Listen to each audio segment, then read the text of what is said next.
You know, here's one of the hubcaps from the red Oldsmobile in that accident. We found this here in the woods. There's another one sitting here right behind me. Take a little walk. I want to show you this roughly 50-foot stretch here on this side of the guardrail, by the way.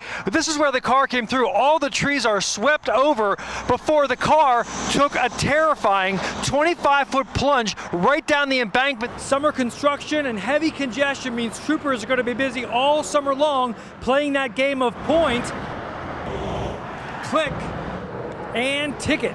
You know, you can still see signs of our former streetcar all over town, like here on Elm Street, right in front of Music Hall. You can see the tracks still here in the cobblestone street.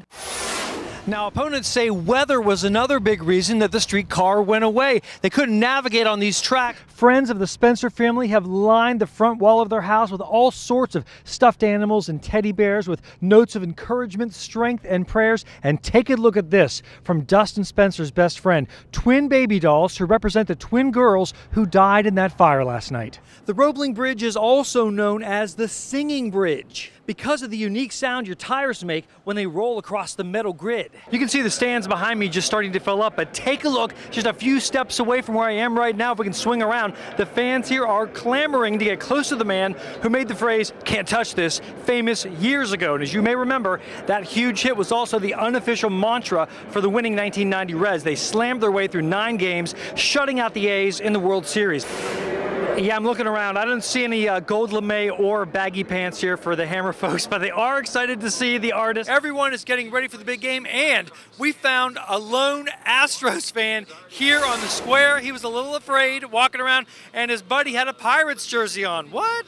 So we talked to them. We're going to hear their story and more about the Kyles with their front row seat right there coming up tonight at 10. Live here in Fountain Square, Stefano DiPietro-Antonio, Fox 19 News. Steph said, what? Our anti-lock brakes were kicking in coming down Monastery Street here, and I tried to slip and slide my boots. It won't really quite do it, but it was a brutal day for a lot of folks around here. Snow really coming down a lot heavier now than it has been the past hour. Check this out. Seconds after he plowed, here's what's left below.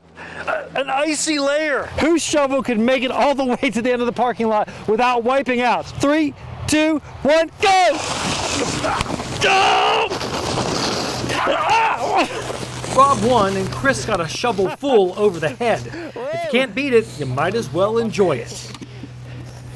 No doubt about it. I'm just glad I didn't wipe out in the middle of that parking lot. Hey guys, I'm here at one of my very favorite places to visit, the Gorman Heritage Farm, in the middle of this beautiful yellow field of sunflowers. And something else beautiful and yellow you might find hanging out in the yard. It looks like this. It's a prehistoric fruit. Some people call it a hedge apple. Some people call it an Osage orange or monkey brains. Whatever you call it, you want to make sure your pets or your kids don't try to take a bite out of it. Here's why. KT Barbecue owner Kenny Tessel told me, though, his business was down 40%, and that was before his sales, though, got a big boost from his busty mannequin mascot. Friday, you couldn't even find the eye in this thing. Now it is so well defined. We're going to fly you down right now inside the eye of the store.